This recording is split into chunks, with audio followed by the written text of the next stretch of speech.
So, welcome back to Riyadh.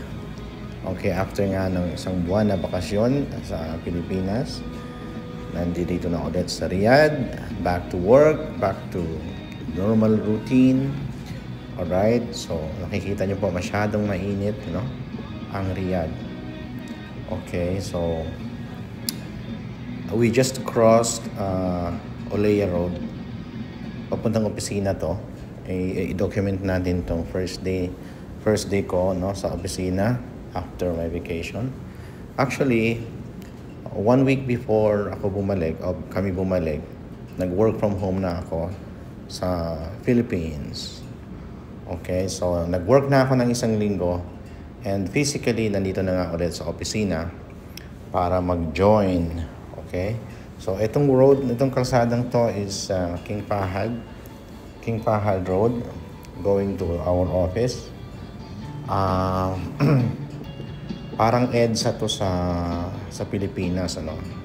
It's a main road sa Riyadh. Okay, so ito yung papuntang opisina. Nakikita niyo yung green building, actually they call it Fish Building. Nandiyan si Dodong Joel.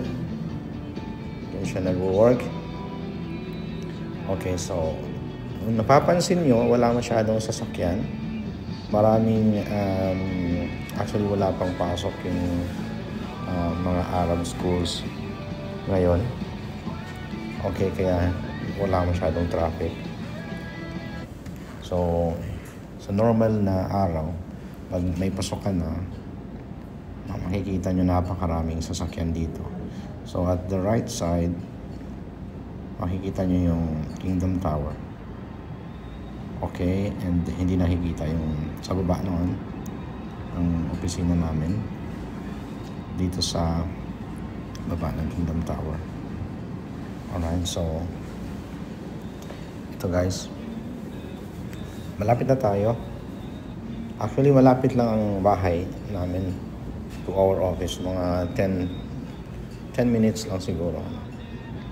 So, tuloy-tuloy lang. Hindi tayo dadaan dito sa side na yan. Actually, ito yung main entrance ng Kingdom Tower. So, doon tayo sa gilid para mas mabilis yung pagpasok natin. Alright? So, nakikita niyo po yung nasa gilid ko. Itong building na, small building na. Itong station po ito ng metro. Ano? Yan dyan yung, sa ilalim niyan, ang metro, Riyadh Metro. So, sino yung nagtitrend, dyan sila bumababa. Ito yung side ng southbound na station, no?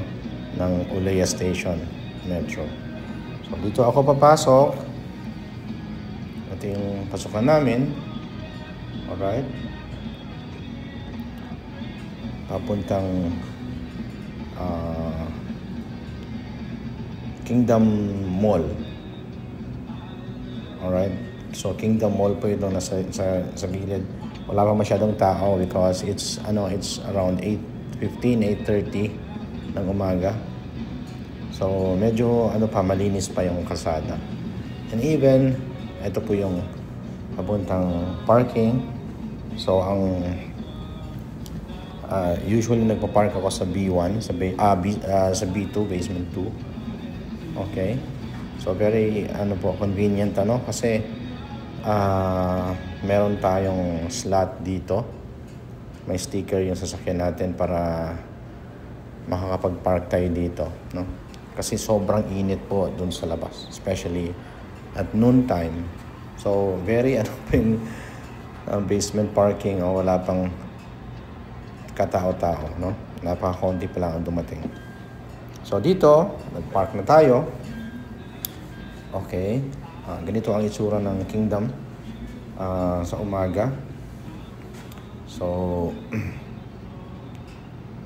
at prepare na going to the office. So ito, umaakit ako rito.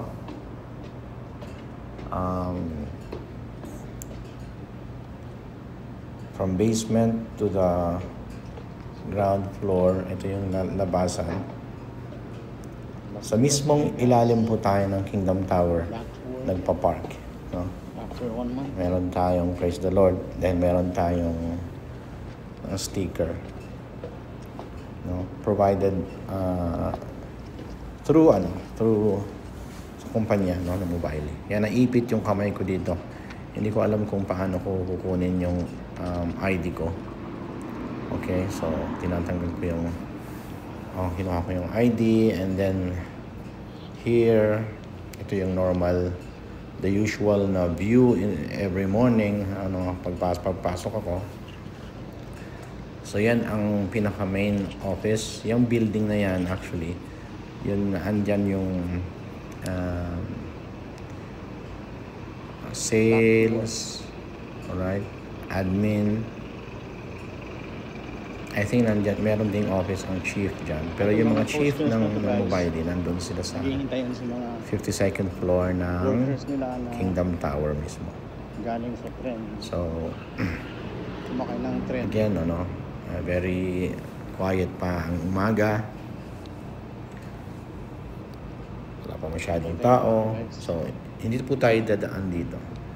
So, dumadaan ako doon sa kabilang isang building, and they call it C1 building or Aliabis building.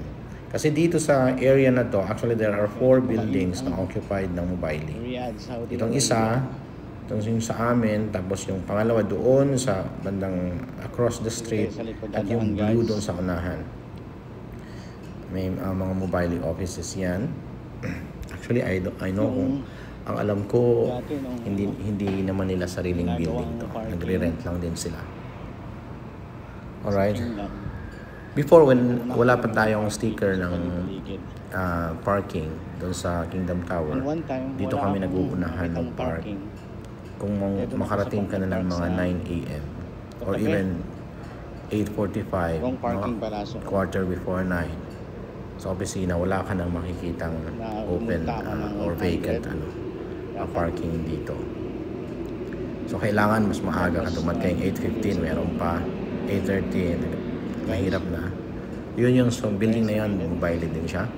So, ito yung usual na view natin, mga kapatid. No? C1. Sa biyaya po ng Panginoon, magna 9 years na po tayo dito sa company, and parang kailan lang, napakabilis. So, 9 years ko na pala ginagawa itong labas-pasok dito sa building na to. Dahil ito lang po ang office na pinapasukan ko ng mobile, no?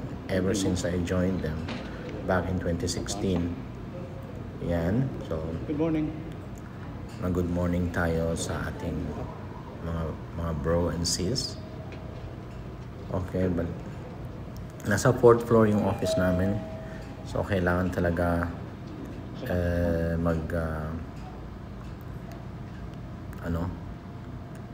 elevator.